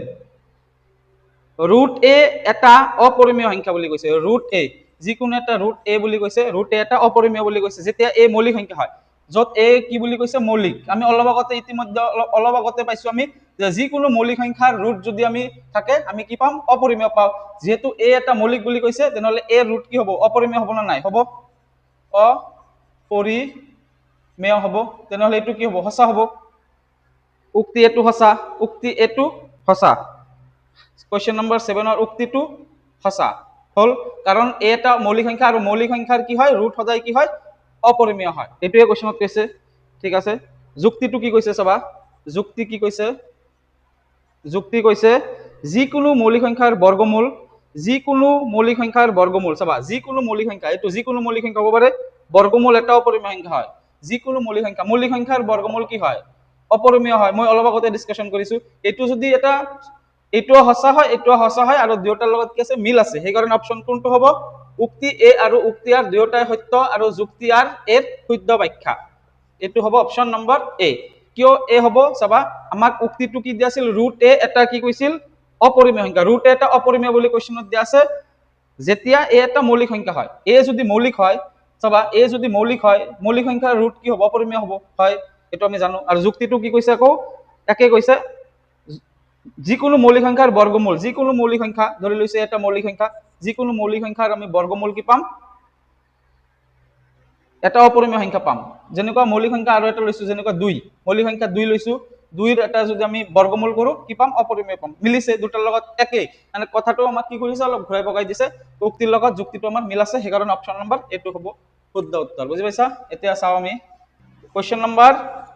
8 চাবা কি কৈছে কি কৈছে কোৱেশ্চনত চাবা √2 √3 √5 √6 √7 √8 √10 আটাইবোৰে অপৰিমেয় হলে এই গোটেই কেইটা কি অপৰিমেয় ঠিক আছে আটাইবোৰে অপৰিমেয় হলে তলৰ কোনটো জোৰ সদৃশ অপৰিমেয় গোটেই কেইটা কি অপৰিমেয় বুলি কৈছে কিন্তু তলৰ পৰা ওলাব দিছে ইয়াৰ পৰা ওলাব দিছে কোনটো কি সদৃশ অপৰিমেয় মানে কি চাবা সদৃশ অপৰিমেয় আমি কেনেকৈ ওলাম এটো আছে √2 √3 √5 এই √8 যেটো আছে চাবা √8ক আমি কি কৰিব পাৰিম ভাঙিব পাৰিম √8ক আমি কেনেকৈ ভাঙিব পাৰিম চাবা 8ক আমি কেনেকৈ ভাঙিম 2 4 গুণ 8 2 2 গুণ 4 তাৰ মানে 2 পূৰণ 2 বুলি লিখিব পাৰিম 8ক আমি 2 পূৰণ 2 2 গুণ 4 4 2 গুণ 8 8ক আমি ভাঙিলে 2 পূৰণ 2 লিখিব পাৰো আৰু ৰুট আছে কাৰণে ৰুটৰ ভিতৰত লিখিছো চাবা আমাৰ এটা নিয়ম আছে ৰুটৰ ভিতৰত যদি আমি জোড়া পাও পেয়াৰ্স পাও জোৰ আছে না নাই 2 আৰু 2 দুটা আছে 2 দুটা কি হৈ যায় বাহিৰত ওলাই আহে ৰুটৰ বাহিৰত ওলাই আহে তাৰ মানে √3 পূৰণ √3 দুটা থাকিলে কি হয় ৰুটৰ বাহিৰত আহি যায় বুজি পাইছা তো সেই কাৰণে এটো কি হ'ব √2 * √2 আছে দুটা আছে তিনিটা আছে দুটা আমি ওলাই লব পাৰিম দুটা জোড়া আছে জোড়াৰ পৰা এটা আমাৰ কি হ'ব বাহিৰত ওলাই আহিল আৰু ভিতৰত কি থাকিল এটা থাকিল 2 হ'ল তাৰ মানে √8ক আমি কি ভাঙিব পাৰো 2 বুলি লিখিব পাৰো কাৰণ √8ক আমি 2 পূৰণ 2 লিখিব পাৰো 8ক আমি 2 পূৰণ 2 লিখিব পাৰো ৰুটৰ ভিতৰত সেইকাৰণে ৰুটৰ ভিতৰত লিখিছো আৰু এই দুটা জোড়াৰ পৰা দুটা 2 যেহেতু আছে ইয়াতে ৰুটৰ ভিতৰত দুটা থাকিলে কি হয় এটা বাহিৰত ওলাই আহে দুটাৰ পৰা কি হয় এটা কমন লৈ বাহিৰত ওলাই আহে আৰু থাকি গল কি এই ৰুটটো ভিতৰত থাকি গল বুজি পাইছা এইটো বাহিৰত এই দুটা 2 কি হল বাহিৰত ওলাই আহিল থাকি গল এই ৰুটটো থাকি গল বুজি পাইছা এই কাৰণে কি হল 2 √8ক 2 বুলি লিখিব পাৰো ইয়াতে সদৃশ কোনটো তোমালোকে চাইছা ইয়াতে √2 আছে √3 আছে √5 আছে √6 আছে √7 √8 √10 √8ক আমি কি লিখিব পাৰো 2 বুলি লিখিব পাৰো √8ক আমি 2 কাৰণ 2 পূৰণ 2 2 লিখিব পাৰো গতিকে ইয়াতে আছে √2 ইয়াতেও আছে √2 হয় না নহয় ইয়াতেও √2 আছে ইয়াতেও √2 আছে আৰু কিবা আছে নেকি √2 থকা আছে নেকি নাই গতিকে ইয়াতেও √2 আছে ইয়াতেও যেটো √2 আছে ভাঙাৰ পাছত যেটো ইয়াতেও 2 পাম কাৰণ ইয়াতেও √2 আছে ৰুটৰ ভিতৰত যেটো সেম আছে তাক কোৱা হয় সদৃশ অপৰিমেয় মানে যেনেকুৱা 2 ৰুট 3 5 ৰুট 3 ৰুটৰ ভিতৰত যদি সেম থাকে আগত আমাৰ সংখ্যা যি নাথাকক কিয় ৰুটৰ ভিতৰত যদি আমাৰ সংখ্যাবিলাক সেম থাকে তাক কয় সদৃশ অপৰিমেয় ইয়াতে একমাত্ৰ ৰুট 2 আৰু ৰুট 8 আছে 8 ডাইৰেক্ট নাই যদিও আমি ভাঙি 2 ৰুট 2 মানে ইয়াতে ৰুট 2 আছে ইয়াতে ৰুট 2 আকাৰত আমি ল'ব পাৰো সেই কাৰণে आंसर কি হ'ব ৰুট 2 আৰু ৰুট 8 কোড কিন্তু অপচনত আছে অপচন নম্বৰ সি ত আছে চাবা ৰুট 2 ৰুট 8 সেই কাৰণে উত্তৰ কি হ'ব অপচন নম্বৰ সি বুজি পাইছা তোমালোকে তো আমাৰ অনুশীলনী 1.22 সমাপ্ত হ'ল তোমালোকে বুজি পাইছা না নাই যদি বুজি পাইছা তোমালোকে কমেন্ট কৰি জনাবা আৰু যদি বুজি পোৱা নাই তোমালোকে কমেন্ট কৰি জনাবা মোক কমেন্ট কৰি জনাবা যে ক্লাছটো মোৰ ক্লাছটো তোমালোকে কৰি কেনেকুৱা লাগিল ঠিক আছে যদি ভিডিওটো ভাল লাগিছে এটা লাইক কৰিবা বন্ধু বান্ধৱীৰ সৈতে শ্বেয়াৰ কৰিবা চেনেলটো সাবস্ক্ৰাইব কৰি কাষতে থকা বেল আইকনটো প্ৰেছ কৰি দিবা যাতে নতুন ভিডিও আপলোড হ'লে সৰ্বপ্ৰথমে নটিফিকেশন পাই যোৱা